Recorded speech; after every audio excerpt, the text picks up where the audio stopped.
Hello everyone, my name is Vinicius and I'm going to present my work entitled Investigation of the Possibility of Using a Low-Cost Three-Dimensional Visualization Device to Support Radiological Diagnosis. So, start with the introduction. Radiology is a field of medicine that seeks to find anomalies in the human body. One of the main difficulties encountered by professionals in this field is the need of a special room to carry out the diagnosis, which can be affected by external effects such as lighting and monitor saturation. In this context, virtual reality can help to solve this problem by allowing exam to be viewed in an immersive environment and avoid any distraction of the real environment. And based on this scenario, this work developed an immersive virtual reality application that runs in a smartphone and allows the professional to perform two most common operations in the field, scrolling and window. To evaluate the application, tests were carried out with two types of professionals in this field of radiology: radiologists and medical physicists. To achieve this, we carry out a systematic map to identify how virtual reality is applied in radiology. As a result, we found that virtual reality using radiologists in three major areas: diagnosing images, medical education, and patient care. Among the benefits of using virtual reality in radiology are the saving of resources involving equipment and maintenance of radiology reading rooms. And the process capacity of the virtual reality device is not yet able to render 3D models of data with the resolution required for real diagnosis. To develop our application, we use a generic Google Cardboard, iPhone XR, and a PS4 controller. Regarding the application functionalities, we select those most used in a similar application found in the systematic mapping, like the 3D rendering of the DICOM file, the model window, in which the brightness and contrast are altered in search of anomalies, scrolling, which is when the professional navigates between the sections of the model, and the movement, rotation, and scaling of the 3D model. Here is the example of the interface containing three important fields. The status bar uses to display the current active view mode. It can be opaque or cut in plane. The 3D model display, which changes as the user changes the position of the 3D model.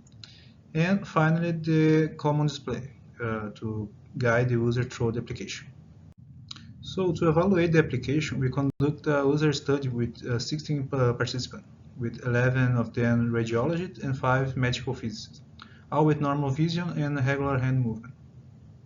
The steps for conducting the test were the signature of the informed consent form, a brief presentation about the app, show and wear the equipment on the participant, exploration phase for the user to learn the command. I start the experiment with the execution of the 17 tasks and the application of the questionnaire.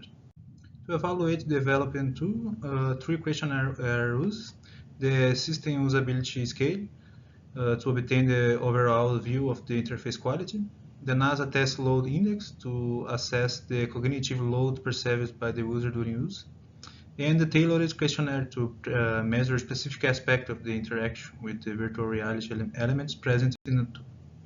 To evaluate the functionalities implemented in the application, a sequence of steps was created for participants to follow. 30 steps aim to guide the user in manipulating the 3D objects in such a way that all functionalities are used. Here is a summary of the proposed tasks. Observe the 3D model and report what has been seen. Make a change of the model, such as altering the position, rotation, and scaling. Change the cutting plane between axial, coronal, and custom. Toggle the opacity between opaque and transparent. Adjust the brightness and the contrast. And perform the scrolling operation with the 3D model. The complete sequence of tests can be found in our article. As mentioned, the overall system evaluation was conducted using the SUS questionnaire. The average score of the SUS form was around 74 points for both groups, which is quite acceptable given the minimum score to be considered good enough is 68 points. The evaluation of the aspect related to the virtual reality system shows that both radiologists and physicists has a positive impression of the tool.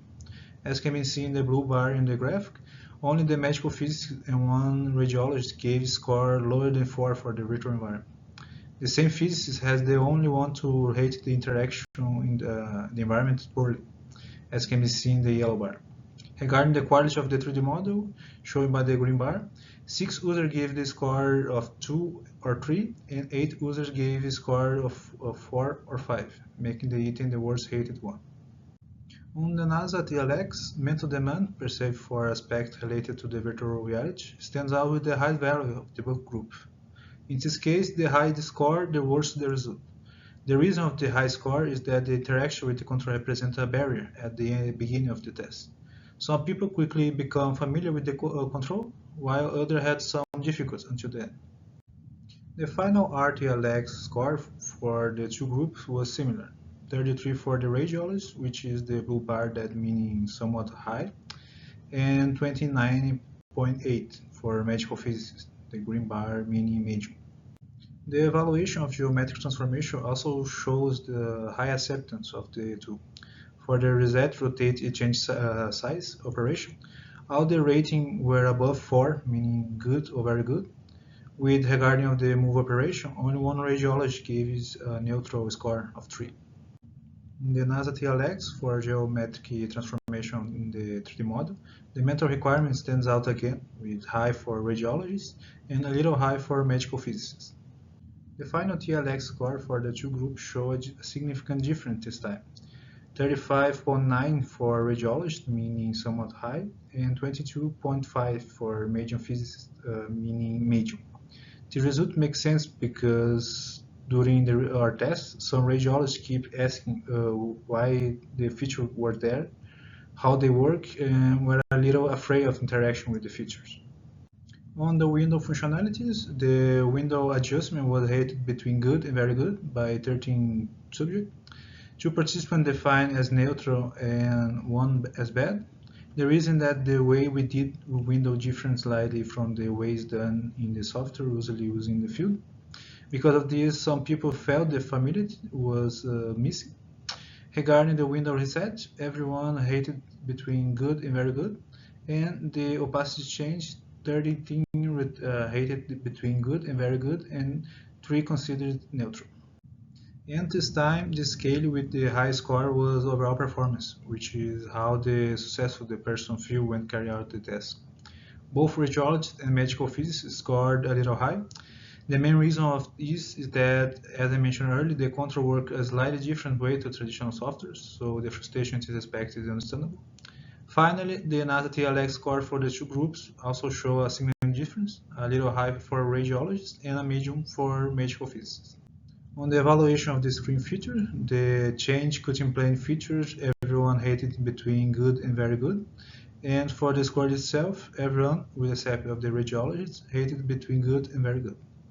On the TLX, the scale with the high score was again mental demand, with somewhat high score for radiologists and medium for medical physicists.